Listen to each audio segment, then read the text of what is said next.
Estamos na sexta-feira, dia do Por Dentro da Mídia, com as transformações e as tendências da comunicação. Nessa edição, preparamos para você uma hiper mega entrevista com quem está há mais de 50 anos trabalhando na comunicação. Ele é realmente o jornalista que vive as transformações de hoje e tem muitas histórias aí como repórter, correspondente internacional, criador de modelos de mídias e também sabe aí compartilhar fatos que se tornaram aí capítulos da história para a sociedade. Nós estamos falando do jornalista Moisés Rabinovich, que é conhecido também como Rabino. Hoje ele está aí na direção da EBC, que é a empresa de comunicação aqui que a gente trabalha muito com a TV Brasil. Logo mais o bate-papo completo para você. Selecionamos também o desenho como um veículo aí de mídia. O desenho ele faz parte aí muito realmente o nosso dia a dia. E não só agora, que cada vez mais a gente tem aí os recursos tecnológicos, compondo aí imagens, compondo também muitas mensagens que a gente vê aí nos serviços de redes sociais por meio de posters e também aí de banners. Não é só isso não. O desenho tem uma trajetória que passa aí pelos nosso momento mesmo de história dos nossos ancestrais, onde era possível também em todo o seu momento aí de comunicação, os registros da nossa sociedade, do nosso dia a dia, por meio aí também de todos os recursos que eram disponíveis naquela época. Vamos conversar então com quem realmente sabe das coisas, que é o professor André Tavares, logo mais aqui no Por Dentro da Mídia. Como anunciamos, pegamos estrada, né, no fim de semana aí que teve aí a sequência com o feriado. Fomos para Nova Friburgo, lá no Rio de Janeiro, para o primeiro Sílabas, o Simpósio Latino-Americano de Bioconstrução e Sustentabilidade, porque a sustentabilidade só ocorre mesmo com o impulso da comunicação. Precisamos falar, discutir e também aí transportar tudo que temos de conhecimento, práticas e o que está sendo testado para o nosso dia a dia. Então eu vou começar aí com vocês, levando a todos lá para o simpósio, para o Sílabas. Vou pedir ao Paulo Afonso para apresentar aí para nós o nosso primeiro vídeo, feito especialmente aqui para o Por Dentro da Mídia. Simpósio Latino-Americano de Bioarquitetura e Sustentabilidade. Estamos no segundo dia e a discussão hoje é sobre energias, novas tendências. No palco, Nilson Dias, coordenador do Instituto Pindorama. A gente vai conseguir desenvolver o que a gente chama de cidade sustentável. Isso aqui é a matriz energética, né, mundial, ano de 2015. Daqui a pouquinho mais um flash para vocês. E tem mais, hein? A água foi outro tema principal aí dedicado num momento importante que a gente passou, né? Sentimos cada vez mais a necessidade da discussão sobre a água como um bem e também esse bem de forma renovável. E nós tivemos aí a oportunidade dentro dos Sílabas para acompanharmos cada vez mais a água, né, como união, como um todo, com Guilherme Castanho. E ele respondeu aí direto por dentro da mídia, no momento ali da palestra. Vamos acompanhar.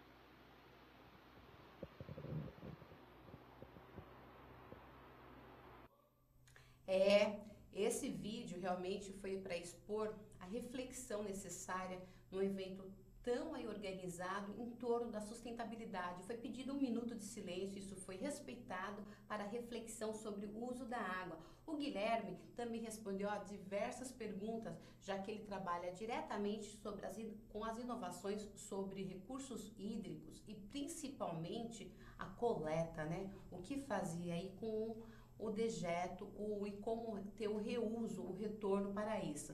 Vamos assistir a mais um vídeo. Bom dia, eu sou Guilherme Castanha e eu estou aqui no Sílabas. Eu vou responder uma das perguntas, especialmente para vocês, pessoal que está no Facebook, uma das perguntas que foram feitas agora pela plateia, no encerramento da apresentação. Guilherme, você vislumbra a esperança de recuperação para o Rio Doce? Essa é uma pergunta super importante, né? O Rio Doce, o impacto do rompimento da barragem fez 1 ano agora, no dia 5 de novembro. A gente tem um desafio enorme, eu tenho certeza, eu não tenho esperança, eu tenho certeza que a gente vai ajudar a restaurar, mas não é um trabalho de uma pessoa, não é um trabalho de 2 pessoas, é um trabalho de todos nós, e é um trabalho de favorecer o potencial de cura que o próprio rio já tem. Nós não vamos fazer nada, a gente só vai ajudar o rio a ele mesmo se curar, e o que a gente vai fazer nesse processo é entender, favorecer que as dinâmicas naturais, com a presença dos micro-organismos corretos, consiga favorecer esse processo de purificação. E eu te convido a participar através do site aí da Aliança do Rio Doce. Confere, acompanha com a gente esse movimento todo que a gente está fazendo e junte-se a nós e nos apoia. Tá? E fique de olho aí nos próximos vídeos do Sílabas, nos próximos dias que a gente está acompanhando aqui. Valeu! Está aí o Guilherme Castanho, que esteve presente aqui no Por Dentro da Mídia, nos nossos estúdios, respondendo aí sobre gestão hídrica, biogás, energia e resíduos sólidos. A gente tem mais um trecho com mais questões, porque tem muito conhecimento aí para ser compartilhado. Vamos assistir. Então, enquanto o Jorge Belanco está ali oferecendo uma palestra, oferecendo uma oficina sobre construção com terra, eu vou aproveitar e vou responder 7 perguntas que foram feitas ao final da minha palestra e que não tive a oportunidade de responder, porque a gente tinha pouco tempo. Então, vamos lá. A pergunta do Jonas: como aplicar as técnicas de tratamento de água, biodigestor, vermifiltro, etc., em ambientes urbanos, como prédios? Acredita que esse tratamento deve ocorrer no local? Sim, ele pode ocorrer no local. Não é uma necessidade, mas ele pode acontecer lá. E a questão com o prédio é que você geralmente tem pouco espaço. E tendo pouco espaço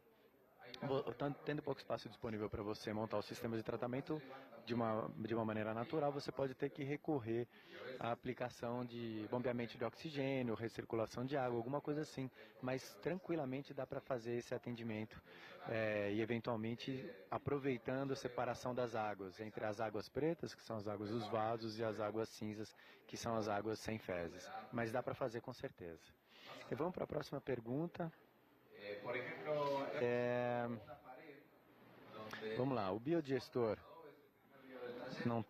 não tem o nome. O biodigestor seria com fezes humanas? Teria que ter uma quantidade suficiente para a produção de gás? Sim, ele pode ser com fezes humanas. O biodigestor serve para qualquer matéria orgânica sendo decomposta em água, ela vai produzir biogás. E a gente pode trabalhar tranquilamente com fezes humanas, com fezes de quaisquer animais ou qualquer fonte de resíduo orgânico. Tá? Quanto mais fresco, maior o potencial de produção de gás. Então, sim, também dá para fazer. Na casa, a gente também pode trabalhar com os resíduos de cozinha para complementar a produção de gás. Então, lembra que é uma outra fonte de matéria orgânica que poderia ser utilizada. Então, mais uma pergunta. Guilherme, fui graduando em Física e hoje sou graduando em Engenharia Civil. Queria saber a sua opinião de como integrar a união da arquitetura com a engenharia civil em função da sustentabilidade com o eixo da água. Pedro Mariano. Olha, Pedro, a gente tem muita interface, né? Quando a gente está falando de água e arquitetura, imagina que os arquitetos querem projetar ambientes confortáveis. Então a gente pode usar espelhos d'água, por exemplo, como um dos elementos para a retenção da água de chuva. A gente falou de sistemas urbanos de drenagem sustentável. Então a gente falou de sistemas que fazem retenção, aí a gente falou de telhado verde, que é uma interface com arquitetura direta para fazer retenção de água, para trazer mais conforto térmico para o ambiente. A gente falou de cisternas, então cisterna capta água de chuva para usar internamente, e isso também interface com arquitetura. A gente falou de canteiros drenantes, que é aquela ideia das floreiras em volta da casa que purificam, filtram a água e retêm a água, evita que ela vá direto para as ruas, é outro caminho. O jardim de chuva e o espelho d'água em especial são elementos mais paisagísticos que conversam com a arquitetura, porque trazem mais conforto térmico também, além de reter água e de infiltrar, também trazem mais conforto térmico, trazem beleza, trazem um potencial de produção de alimentos, de temperos, de chás, o que você quiser, dentro do jardim de chuva. E o espelho d'água também pode refletir luz, pode armazenar calor, ele tem uma inércia térmica, a água, então ela pode armazenar esse calor nos dias mais quentes e vai liberando esse calor nos dias frios. Então é uma maneira muito simples de usar lagos e espelhos d'água de uma maneira geral para casa, isso serve para parque, isso serve para grandes empreendimentos, é só imaginar. Onde tem água, a gente pode fazer essa interface, paisagismo, arquitetura e engenharia. Vamos lá, próxima. Foi dito aqui que a água é vida. Qual a sua opinião sobre o risco de privatização da vida? Eu acredito que a água é para todos. Mas eu acredito que também existe um desafio em gerenciar essas estruturas de captação e distribuição de água. Eu sou a favor de que os serviços de abastecimento de água, serviços de gestão de água, na verdade, sejam feitas por empresas públicas, justamente para que esteja sob o controle social, mais transparente. A partir do momento que a gente passa para empresas privadas, a gente começa a perder essa capacidade de interferir, de dialogar, e simplesmente tem que engolir as decisões que essa empresa vai adotar. Então, eu realmente sou a favor de manter o controle social e, nesse sentido, empresas públicas gerindo as águas. É necessário separar as águas internamente entre as águas de cozinha, águas de sanitário, águas de chuveiro. Não é preciso, mas facilita muito. Imagina que a gente tem qualidades diferentes de água. A água do chuveiro tem uma natureza completamente diferente da água da cozinha. A água da cozinha com gordura, resto de alimento, né, que também é diferente da máquina de lavar, que também é água cinza, mas imagina, a máquina de lavar dá pulsos, né? E a cada pulso dela, a cada ciclo de funcionamento, ela manda muita água de uma vez e manda com bastante sólido. Já a água do vaso tem muita concentração de matéria orgânica e nutriente. Então, se você separa, você consegue simplificar esse processo de mais do que tratamento, de reciclagem desses nutrientes e da energia. É mais simples. Você pode reunir tudo, mas, de novo, facilita a vida, né? Separa. Qual seria a melhor maneira de tratamento de esgoto sanitário para a área de várzea? Amazônia, por exemplo. Obrigada, Ana P. Imagino que seja Ana Paula. Ana, seguinte, a área de várzea é muito delicada. Se você tem um sistema em que, vamos dizer, você está separando os tipos de água e você vai ter uma água depois dos vasos, depois de um biodigestor ou mesmo de um vermifiltro, o que vai acontecer é que você precisa de um polimento final. Você poderia usar o solo, mas se a área é alagada, você não pode fazer essas águas servidas terem contato direto com o lençol freático. Então você tem que garantir o polimento, quer dizer, fazer um tratamento complementar.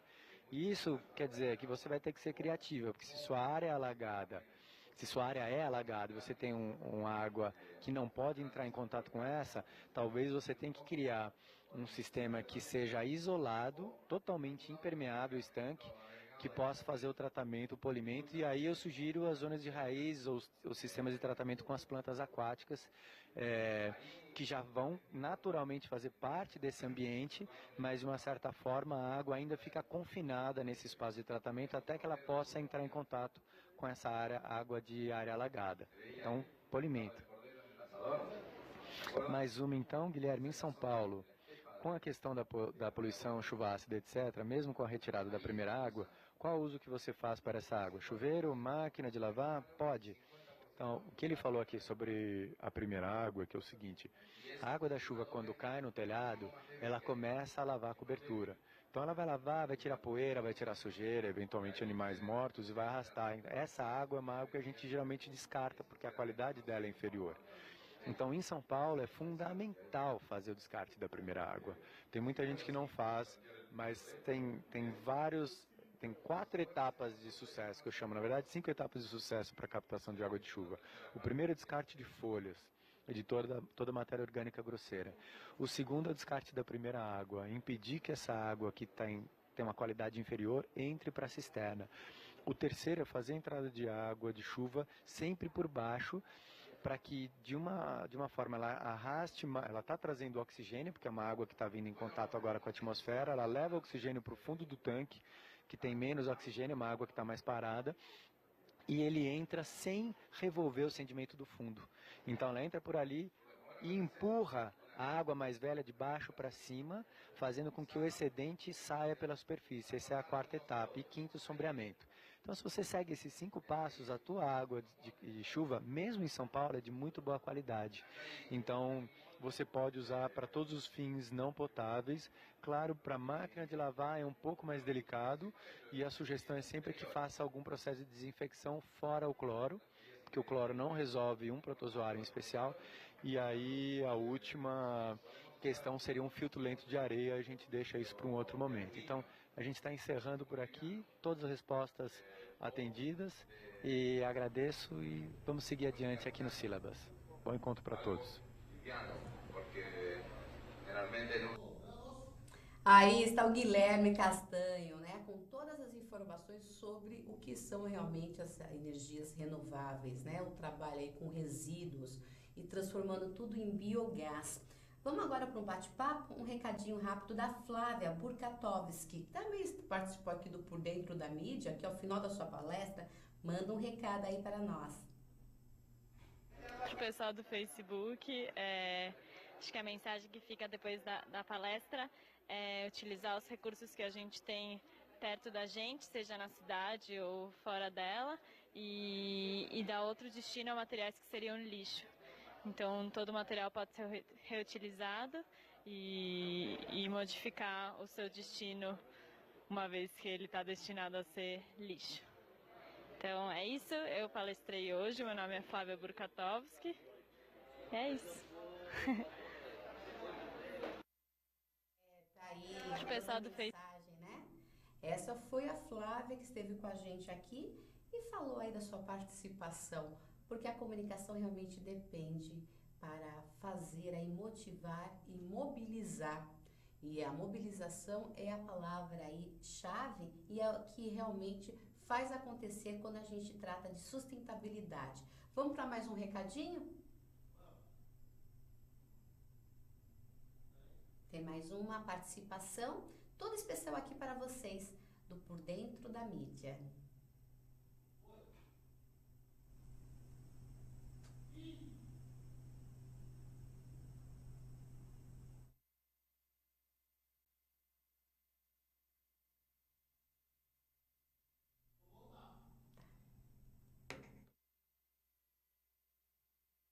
Manda para mim.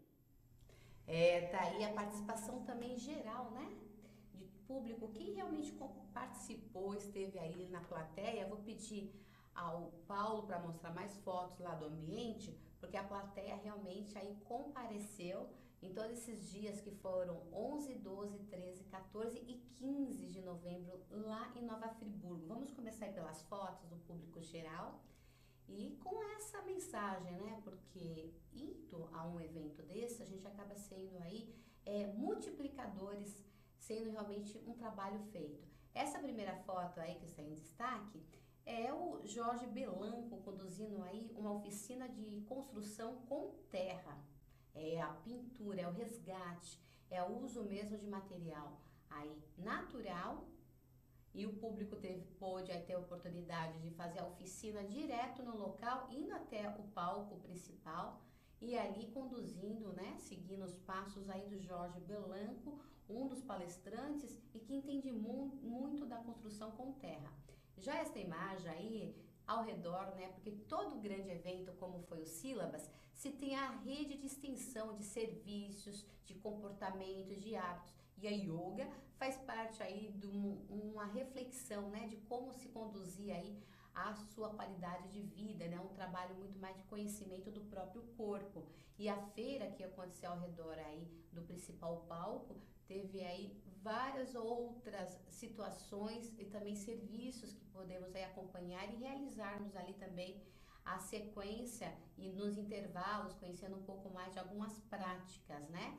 E o público realmente dava o horário do intervalo, do café, do almoço, do café da tarde, corria aí para essa feira sustentável com produtos também voltados aí para consciência muito mais pela qualidade de vida, como produtos realmente produzidos a partir aí de técnicas orgânicas.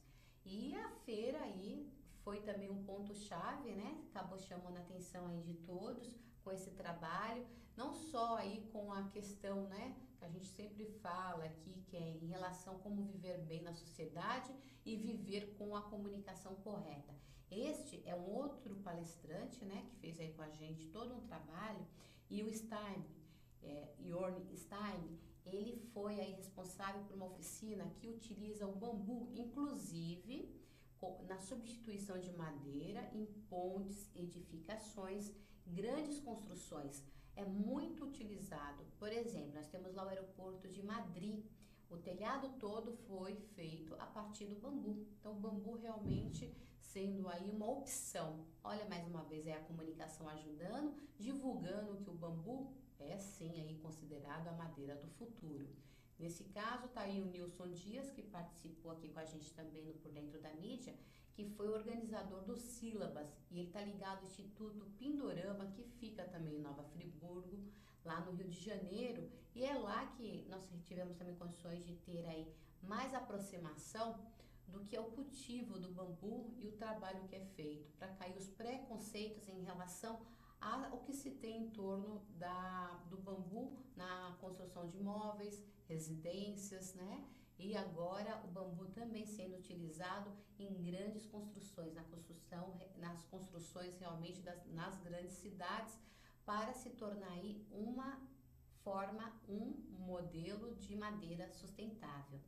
Lembrando que o bambu é uma grama, né, gente? Aí temos mais gente, mais palestrantes, né? Esse caso aí foi o Yuri. O Yuri é um jovem que trabalha muito com uma outra questão que foi muito discutida dentro do Sílabas, que é em torno do que a gente pode ter como uma produção adequada de alimentos, né? Que aí a gente trabalhou muito ouvindo e entendendo todo o caminho do que são as plantas alimentícias, as não convencionais, né? Porque a gente tem aí toda uma sequência, já temos o hábito, né, para uma qualidade de vida, a gente já trabalha muito com essa informação de material, alimentos orgânicos, mas nesse caso, o Yuri que apareceu aí no vídeo, ele palestrou, Yuri Diniz, ele é um agricultor e ele trabalha com a questão do sintrópica, que logo mais, nos próximos programas, a gente vai poder explicar mais. Foi isso, uma grande passagem aí pelo Sílabas do Por Dentro da Mídia, realizando também lá toda a cobertura de momento para o evento, e aqui você pode acompanhar todos esses detalhes como se estivesse lá com a gente. Vamos agora para o intervalo e na volta vamos falar com quem é e vive o jornalismo. Uma entrevista aí com Moisés Rabinovici, já já.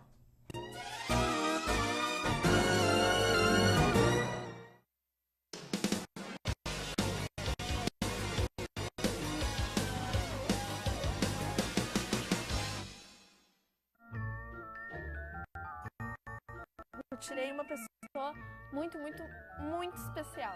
Só que nem sempre ela consegue colocar comida na mesa. A boa vontade me deu um amigo que já não tem nada de oculto. E para ele e milhares de famílias, a LBV vai levar o meu presente, uma cesta cheinha de alimentos. Participe também e faça sua doação. Sua solidariedade sustenta o nosso trabalho.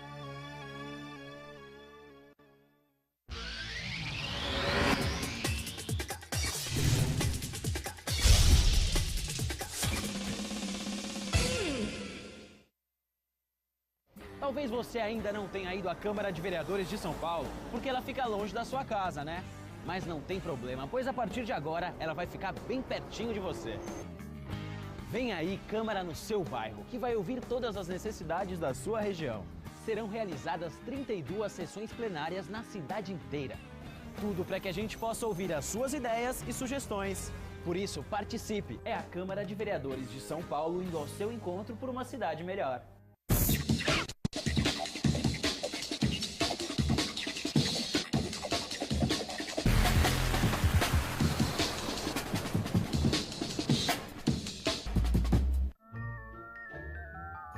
Eu tirei uma pessoa muito especial.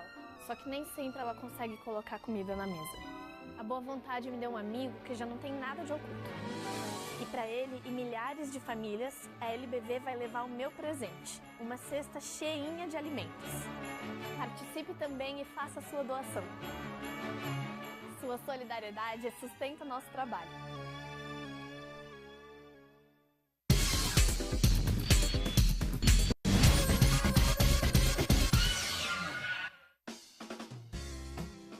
Você já ouviu falar na Lei de Zoneamento? Ela está em discussão na Câmara de Vereadores e existe para planejar melhor a nossa cidade. Definindo como vai ficar a sua rua, o seu quarteirão, o seu bairro, dizendo onde pode ter comércio, moradia, emprego ou áreas verdes. Quer saber mais? Acesse o nosso portal. Participe, uma cidade melhor também passa pelas suas mãos.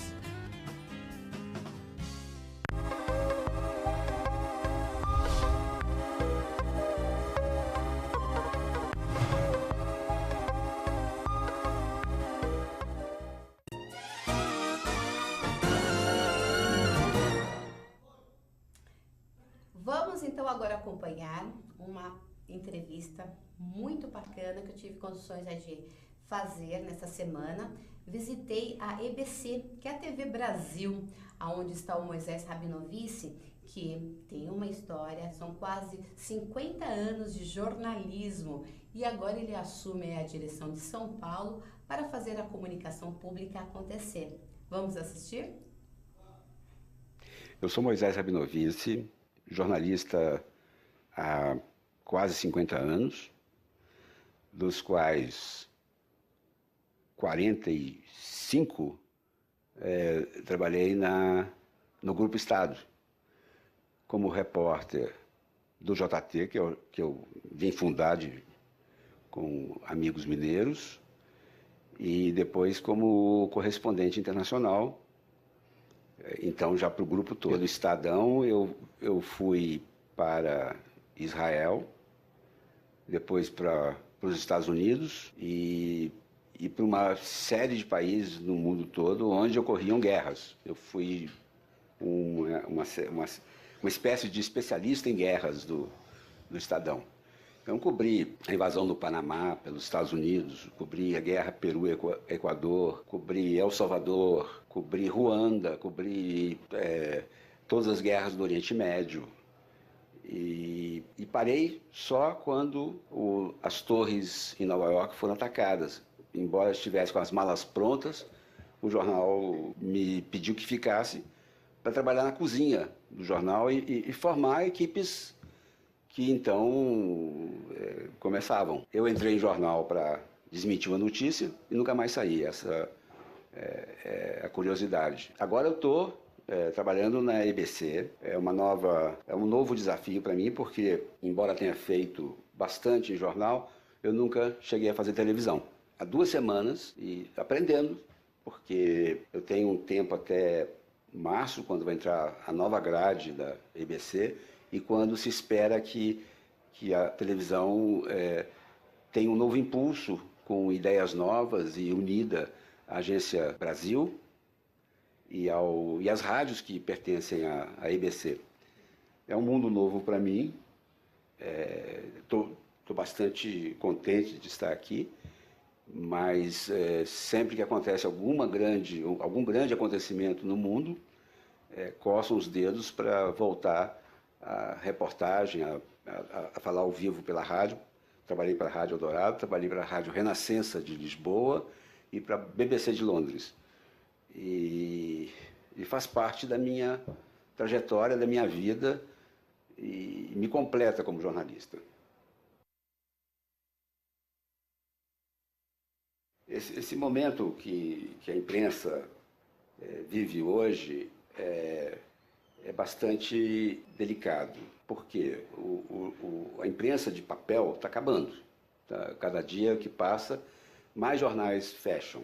E hoje a mudança mais drástica é percebida pelo fato de que todos são jornalistas. Quem tem um telefone celular distribui notícia como um repórter distribuiria. Hoje nós temos twitters, nós temos blogs, temos sites. As notícias circulam muito mais rapidamente pelas redes sociais do que pelos jornais. Os jornais repetem no dia seguinte o que as redes sociais divulgaram. Eu vejo só um problema. Junto com a enxurrada de notícias que a gente acompanha, vem também muita mentira, vem muita imprecisão, falta uma curadoria, na maioria dos casos, que transformem essas notícias em textos mais legíveis, em textos mais confiáveis, com checagem que não existe.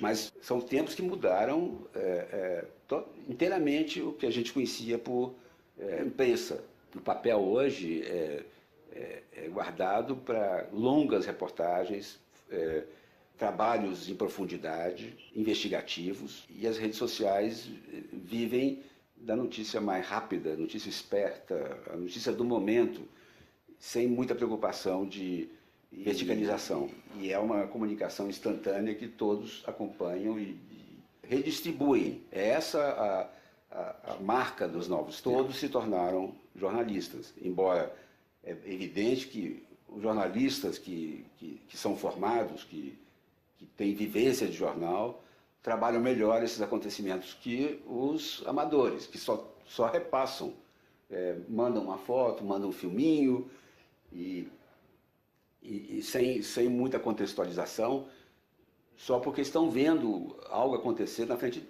deles. O jornalista já vai com outra preocupação, que é de situar quem o verá, ou quem o escutará, dentro do acontecimento, e para que entenda o conjunto, e não apenas o visível. Sou Moisés Rabinovici, estou por dentro da mídia, da AltV, e desejo as novas equipes de jornalismo saindo das faculdades que se preocupem muito com a mídia eletrônica, que aprendam a mexer com bancos de dados gigantescos, os databanks, e saibam que terão que trabalhar em várias plataformas, como a Luciana, que está aqui na minha frente me filmando, e que ela já fez também rádio, já fez jornal, e está dando uma lição para mim aqui com os telefones celular, e que vai tornar esse nosso encontro algo que vai ter a marca de uma profissional. Impecável, como se estivesse com câmera e dentro de um estúdio. Tá aí. Obrigada, Moisés Rabinovici. Eu vou compartilhar com todo mundo aqui que foi realmente muito empolgante, porque com 70 anos e quase 50 anos de profissão, aí agora à frente, né, da TV Brasil, a redação aqui em São Paulo, e o Moisés, que dirige o Diário do Comércio de São Paulo, teve passagem aí pela Última Hora de Minas Gerais, o Diário de Minas, o Jornal da Tarde, Estadão, Rádio Eldorado, preciso ler, que é muito longo, é serviço radiofônico da BBC, à época, entre outros. Correspondente, gente, há 20 anos morando aí no exterior e cobrindo fatos históricos, principalmente as guerras. Ele tem um blog que chama-se Escritos com a Pele, onde ele tem aí as grandes reportagens que realizou, e na época em que os repórteres escreviam no Telex. Foi muito, muito, muito envolvente, né? E vocês viram aí pela foto, todo o trabalho aí feito a partir agora de um celular, né? Ele adorou esse nosso envolvimento e o que a gente faz aqui também na AltV, que é essa comunicação direta, né? A gente usa aí nossos próprios recursos e fazendo cada vez mais aí as transformações e seguindo as tendências da comunicação. Falando em tendências da comunicação, chegou a hora da gente falar também de uma outra tendência e resgatar um pouco, entender um pouco mais o desenho como uma mídia. Nós fomos aí a uma aula com o professor André Tavares e ele falou muito pra gente nesta aula, e eu gravei esse trecho para vocês, aonde a gente tem a discussão que o desenho é uma das mídias mais difundidas no mundo. O desenho, ele deixa aí essas marcas ancestrais, produzido com as mãos e pigmentos naturais, e agora com o uso das tecnologias. Vamos para mais um bate-papo que aí só faz a contribuição na comunicação. Bom, meu nome é André Tavares, eu sou professor da Universidade Federal de São Paulo, no curso de História da Arte. Eu sou também desenhista, ensino História da Arte. E para mim o desenho é uma forma excepcional de comunicação, na medida em que ele não só representa às vezes o mundo externo, mas ele registra também as intenções da pessoa que desenha, né? Através das marcas que essa pessoa deixa no papel ou na superfície que ela está utilizando. Enquanto faz o desenho, a gente consegue perceber as intenções que ela tem, às vezes a velocidade que o desenho, que a ação de desenhar implicou, o tipo de pressão, se essa pessoa, enfim, está mais nervosa, se ela está mais calma. Então, o desenho, além de um instrumento para o aperfeiçoamento artístico, ele é um veículo para que a gente entenda mesmo as razões ou as intenções que o artista tem durante o ato de desenhar. Ela é um instantâneo, então, do próprio ato de criação. E ela é também uma espécie de veículo que é compartilhado por todo mundo, né? Enfim, eu sempre digo que todo mundo ou desenhou ou desenha, né? Então é também um veículo que nos causa muita empatia e com o qual a gente tem um contato muito próximo. Como todo mundo já desenha, como todo mundo desenhou, significa que as crianças também hoje em dia desenham. Então os lápis, embora haja um aparato tecnológico muito grande, essas mídias mais tradicionais, grafite, lápis, a canetinha, tinta, tudo isso sobrevive, né? Então é como se fosse um mundo à parte, né? E que depois a gente esquece de alguma medida. A gente não pode esquecer, né? E esses desenhos continuam existindo, os artistas continuam desenhando. O que falta mesmo é uma espécie de espaço ou de oportunidade para que a gente chegue perto desses desenhos, né? Então eu sempre digo também para que insistam sempre para que os museus, as galerias de arte, os próprios artistas invistam em mostrar e falar sobre o seu próprio desenho, né? Então não é só, enfim, a tecnologia não matou essa forma de expressão, ela continua existindo e elas convivem, né, de alguma forma. É uma coisa que também a gente quase nunca vê e quase nunca tem oportunidade de discutir, é o fato de que, por exemplo, até hoje em dia se faz storyboard e se faz o storyboard com desenho à mão, né? Grandes cineastas do século XX, agora do século XXI, começam o seu raciocínio ou começam o seu pensamento sobre a cena através de desenho. A gente tem sketches do Alfred Hitchcock, por exemplo, Stanley Kubrick, era um outro cineasta que trabalhava muito com desenho, e muito provavelmente o desenho, como essa forma unificadora, né, com essa característica unificadora das artes que ele está na base do princípio de composição visual. Ou se a gente quer esclarecer alguma coisa através do desenho, a gente faz aquele sketch ou um esboço e dispõe já as formas sobre a superfície, isso já é um elemento comunicativo muito forte, né? Então, o senso de composição, o senso de estruturação da cena, os planos, tudo isso pode aparecer num desenho, por mais simples que ele seja, né? E acho que ele está, de fato, por trás de uma série de outras manifestações visuais que a gente tem hoje em dia. Você utiliza a sua câmera, utiliza o enquadramento, procure padrões no mundo que você observa. Às vezes esses padrões podem aparecer nas linhas da casca de uma árvore, pode aparecer numa parede, numa textura, pode ser o cabelo de alguém, pode ser a paisagem que você observa.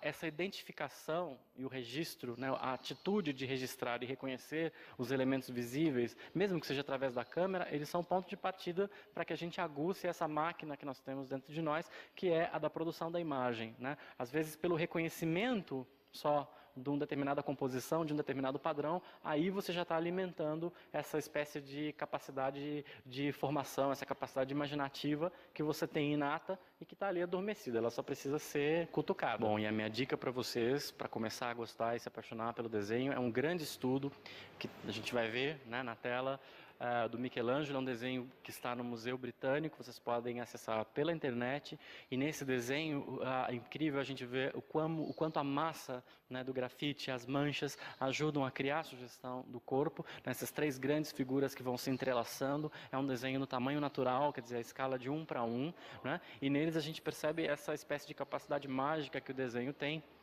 e de simular a forma, mas sem, na verdade, demarcar as linhas de maneira perfeita. Quer dizer, é uma grande massa e essas linhas, né, que isolam cada uma das figuras, a nossa mente produz. Né? Nós identificamos o contorno de cada um desses personagens, mas quando a gente se aproxima, vocês veem que é uma nuvem de pontos e de marcas, e esse desenho tem essa capacidade de sugerir para nós uma característica quase que de escultura, né? Mas sem simplesmente insistir ou delimitar o espaço. É um espaço translúcido, é um espaço de marcas, funcionam para nós como essa espécie de máquina contínua que possibilita a imaginação sobre o que seria um relevo posteriormente executado ou uma pintura que ele poderia ter feito. Então aproveitem o desenho, né? Está aí mais uma entrevista na qual entendemos que o desenho é, sim, um veículo de comunicação. Mais uma aula aí que a gente pode ter no espaço Arte e Design. Obrigada, professora André Tavares, da Unifesp, e até a próxima. Bem, acabou o tempo, mas ainda dá para a gente aí mostrar as imagens que eu trouxe lá da Casa Cor Rio 2016, né? Que é a mostra aí de arquitetura, design, sempre com a comunicação aí voltada nas peças, produtos, ambientes, atendendo aí as demandas e as necessidades da sociedade. Vou pedir ao Paulo para encerrar mostrando aí estas imagens. E até a próxima semana, hein? Tudo aqui para você. Transformações e as tendências, sempre aqui no Por Dentro da Mídia. Tchau e até a próxima semana. Fique com as imagens aqui da Casa Cor Rio 2016.